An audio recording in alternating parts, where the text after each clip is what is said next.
vou chamar para participar aqui do nosso programa agora o Emerson Balderrama, operador de mercado, trabalhou conosco no pregão da Bolsa, da BMF, também mesa de banco, corretora. O Emerson está sempre aqui conosco hoje. Muito obrigado, Emerson. Apesar aí de toda a movimentação, o Emerson não está muito legal, mas fez questão de participar aqui do nosso pré-marte. Muito obrigado pela gentileza, pela disposição e pelo esforço também, Emerson, reconhecendo aí a nossa amizade, claro, a gentileza sua da participação e também gostaria sempre, Carla, de ouvi-lo aí, bolsa que não para de subir. Bom dia, Emerson. Bom dia, Chicão. Bom dia, pessoal da BMC. Chico, bolsa não para, fluxo estrangeiro está muito forte no Brasil. Vamos ver onde vai parar. Já tem analista falando em 200 mil pontos a bolsa, né?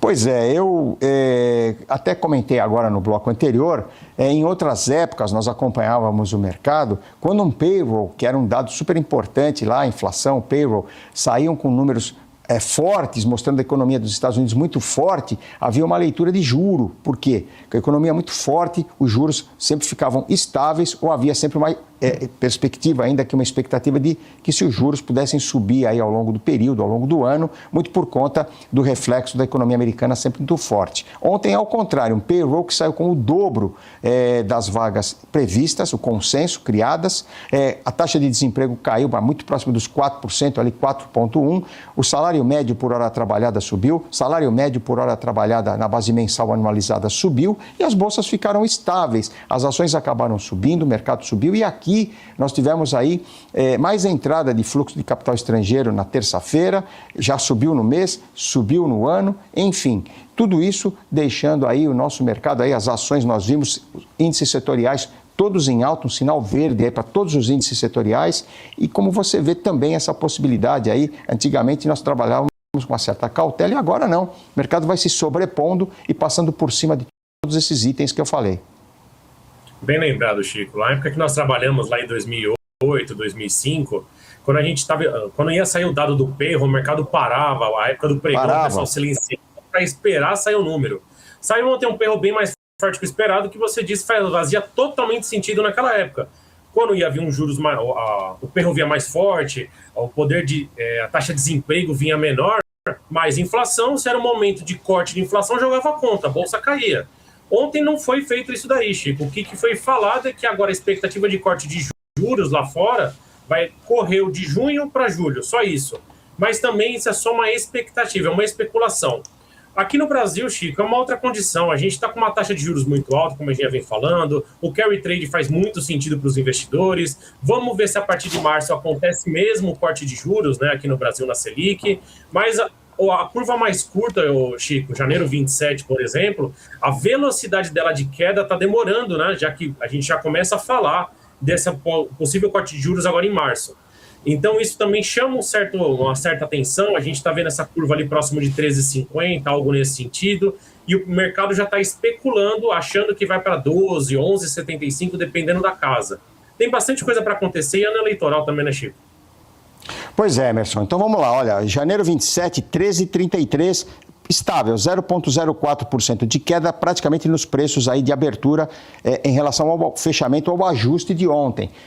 A pesquisa Focus, Emerson, Boletim Focus, fala em 12,25% para o final de 2026. Então, veja que ainda existe um gap aí em relação ao Boletim Focus, em relação à taxa de juros aí, projetada nessa última segunda-feira aí pela Focus da semana, 12,25 para 13,33, que é o que ele está agora. Então, você tem ainda um diferencial, um gap aí de cerca de mais de 1% em relação ao que está sendo negociado na projeção do janeiro 27 para o que foi a projeção disponibilizada aí pelo Boletim Focus na última segunda-feira. Como você disse, ainda há um hiato aí, claro, tem o ano eleitoral, tem as pesquisas eleitorais. Ontem, uma leitura benigna da pesquisa Quest, estreitando aí os números, os percentuais entre o atual presidente e o candidato Flávio Bolsonaro. Enfim, tudo isso formando o preço.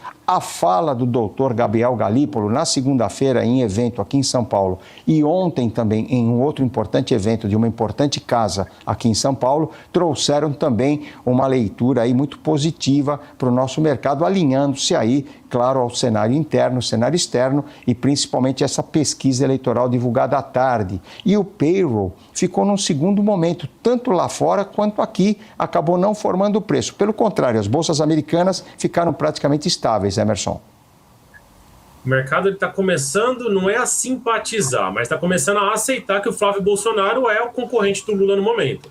Então isso agora o mercado primeiro tomou aquele susto, né, que a gente fez até a brincadeira do Flávio's Day, né, que foi aquela queda acentuada do dia, e agora o mercado começa a fazer, ele que vai bater de frente com o Lula, então eu vou dar crédito para ele ou não. Então é uma outra condição.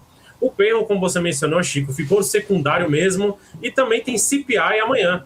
E o mercado vai estar de olho nesse CPI, que ele pode ser a cereja no bolo. Se vir um CPI mais forte, aí realmente essa postergação de corte de juros pode acontecer lá fora. O mercado local aqui, Chico, ele está forte, está firme, mas a gente vê isso via investidor estrangeiro. O institucional e o local continuam tirando dinheiro da bolsa, isso chama atenção. Saiu há pouco, né, ontem, final do dia, desculpa, informação sobre o Banco Master, envolvimento com Dias Toffoli, Fachin sendo acionado. Então tem muito ambiente interno que está chamando a atenção, fiscal também, mas isso não está sendo colocado na ponta do lápis. Não estou falando que é uma bolha, não estou falando que esse mercado está subindo sem fundamento, mas é uma hora de ter cautela também. Esse mercado ele vai ter realizações, é saudável isso para o mercado continuar tendo alta. Isso daí eu acabo alertando, né, as pessoas com quem eu converso, para a pessoa não ficar comprando achando que é só alta. Porque se você pegar o gráfico ali de novembro, que é onde começou o rally para hoje, é só alta, Chico. Tivemos pouquíssimos dias de queda ou de realização. Isso vai acontecer em algum momento. Pois é, e é o que eu disse aqui, Emerson, veja só, vou repetir, o fluxo de capital estrangeiro aí, 573 milhões na terça-feira, 4.800 no mês e 32,3 bilhões ao longo desse ano, aí são 40 dias. O ano passado, repito, 34% de alta na Bolsa, o fluxo de capital foi de 25,5 bilhões e agora, nesse período aí, a Bolsa já tem 17,73 de alta, metade do que subiu o ano passado inteirinho, em 40 dias, e o fluxo de 25,5 para 32,3. E ajustando essa leitura, o que eu sempre pergunto numa rua aqui de duas mãos, o investidor institucional, por outro lado, só tira dinheiro da Bolsa. 1.667 na terça-feira, dia 10, no mês 7 bilhões e 100 saíram do institucional, 24,7, quase 25 bi no ano. Então, Emerson, como é que funciona aí essa leitura se o estrangeiro está colocando dinheiro no mercado secundário? Nós vimos Vale bater as máximas ontem, R$90, Petro bater as máximas aí também. Hoje tem balanço de Vale, ontem tivemos balanço de Banco do Brasil. E como é que você vê também esse contexto em relação a esses fluxos do estrangeiro entrando, institucional saindo e essa movimentação, como você disse, só para completar o raciocínio, Emerson, ilustrar um pouquinho aí a nossa colocação, a Bolsa terminou a virada de 24 para 25 a 120 mil pontos em números redondos. Fechou o ano a 161 mil pontos, são 41 mil pontos de correção, esses 34%. E dos 161 mil do comecinho do ano, aí na virada agora de dezembro, janeiro, nós estamos falando em 190 mil. Então, quer dizer, são correções aí extremamente importantes e maiúsculas para o nosso índice aí desde o começo do ano passado, Emerson. Concordo, Chico. São visões diferentes, né? O investidor institucional está olhando bastante o mercado local e as turbulências que nós vamos passar esse ano devido a essa eleição. O investidor estrangeiro é aquela conta que a gente já vem falando. Tem um dinheiro barato lá fora, se eu tomar ele emprestado ou se for investimento próprio, o rendimento ali próximo a 4%, né? Arredondando também. Se eu colocar no Brasil, que é um país que aparentemente é a bola da vez, os emergentes são a bola da vez, né? Mas o Brasil também está interessante, eu ganho 15% sem esforço na renda fixa. Então, isso faz sentido. Se a gente pegar aquele índice MSCI emergentes, eles estão subindo absurdamente esse ano, Chico. Está batendo qualquer índice de frente. Pegar a Colômbia, subiu 20%. Então, estão diversas frentes, né, ajudando para o vento. Ele está soprando a favor. Só fique atento a hora que parar de soprar, que aí é o perigo. É o perigo de você estar comprado numa má posição, o mercado cair 3%, 5%, você achar que é uma realização, e o mercado começar a ter um efeito inverso ao que você está posicionado.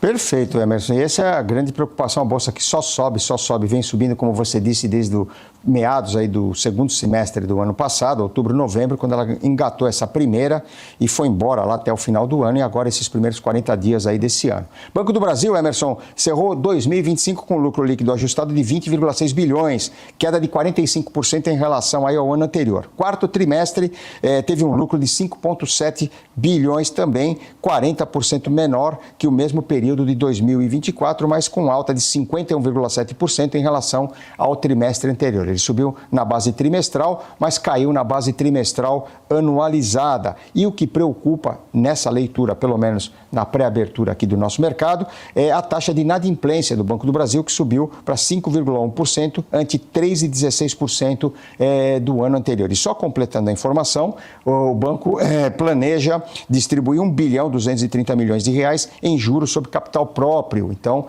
vamos aguardar aí, o papel vai ficar ex no final do mês. Teve a informação, novamente, o Banco do Brasil sendo penalizado a parte agro, né? Do último balanço que ela soltou, o agro acabou penalizando bastante.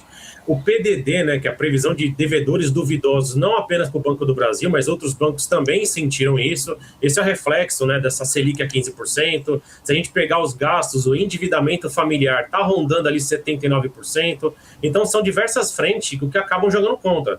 Se a gente pegar os 4 bancos, somar eles tiveram um crescimento sim, mas ficaram um pouco abaixo do que os analistas estavam precificando. Então, se a gente pegar o melhor balanço até o momento apresentado de bancos, Itaú está disparando, o pior banco do Brasil. E o Bradesco é o segundo menos pior, porque ele também está numa forte recuperação, ele está fazendo uma reestruturação. O Santander ficou um pouco aquém, ele veio um bom resultado, mas ele não informou os guidance, né? O que ele pretende fazer nesse ano, próximo ano e assim por diante.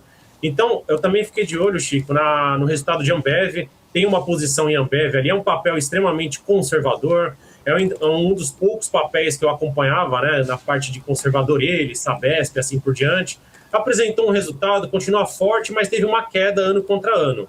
E o final do dia, a Vale, Chico. O mercado inteiro vai estar de olho nessa posição da Vale. Chegou ontem alta de 3,5%, estamos falando de R$90 em números, né, redondos. Mas se a gente vê o valor de tela dele, o pico foi lá por volta de R$120, R$121. E além disso, Chico, só para complementar também essa parte, a gente está vendo bolsa máxima, mas se a gente dolarizar a bolsa, nossa bolsa ela vai chegar na máxima mesmo por volta de 231 mil pontos.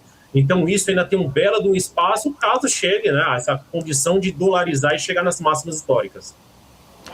Pois é, Emerson, então vamos aguardar, como você disse, primeiro a abertura aqui dos papéis, claro, Banco do Brasil repercutindo tudo isso, e só completando a nossa informação, vamos lá, dar a informação detalhada para todos aqui. Olha, o Banco do Brasil anunciou que vai distribuir juros sobre capital próprio, JCP complementar, no valor de 1 bilhão 234 milhões 746 707,80, o que equivale a 0,216, 0,21 centavos, um pouquinho acima de 0,21 centavos por ação. Os papéis passam a ser negociados ex-juros sobre capital próprio a partir do dia 24 de fevereiro, informação completa. Então, está aí para vocês os números de Banco do Brasil. Emerson, outro papel que também registrou um lucro líquido importante foi a Ambev, 4,5 bilhões no quarto trimestre de 2025, mas ainda assim uma queda de 9,9% em relação ao igual período do ano passado, 24. Fechou o ano com lucro de 15,9 bilhões de reais, alta de 7,7% ante 2024, portanto os números de Ambev também, e quem subiu bastante também ontem foi TIM, subiu aí mais de 7,5%, ali encostando na casa dos R$28. Como é que você está vendo aí, Emerson, esses papéis, essas ações importantes? Chico, aproveitando para complementar, finalmente uma das minhas apostas subiram, que é a Suzano. Suzano veio comentando desse faz tempo, por volta de R$50. Ontem foi absurdo, subiu bastante, 13%. E é um papel interessante, é um papel que ele é dolarizado. Eu venho falando bastante sobre isso. O dólar, a gente está vendo essa queda, 5,18, agora aparentemente é um piso, que ele já chegou nesse patamar e subiu para 5,21, 5,25, mas voltou a revisitar isso. Para baixo disso, Chico, já estão falando em 5,10. Tem outros papéis que eu acompanho. Tem a Axia, que é a antiga Eletrobras, continua acompanhando. TIM também. TIM, eu gosto desse papel, eu acompanho ele, tem algumas movimentações pontuais. Setor de varejo também está interessante. Construção, com essa possível corte de juros a partir de março, já começou ele, junto com a educação, a ter uma movimentação positiva. Então tem bastante, né, setores ainda que estavam meio apagados, que eles devem melhorar com esse possível corte Selic agora em março. Vamos aguardar, Chico. Resultado de empresa forte no Brasil, forte lá fora também. Então tem bastante informação para sair. McDonald's soltou resultado hoje de manhã, saiu um pouquinho melhor, mas isso não refletiu na cotação da ação. Ô Emerson, muito obrigado pela gentileza, a participação, sei do seu esforço e da sua dedicação, claro, em participar aqui conosco.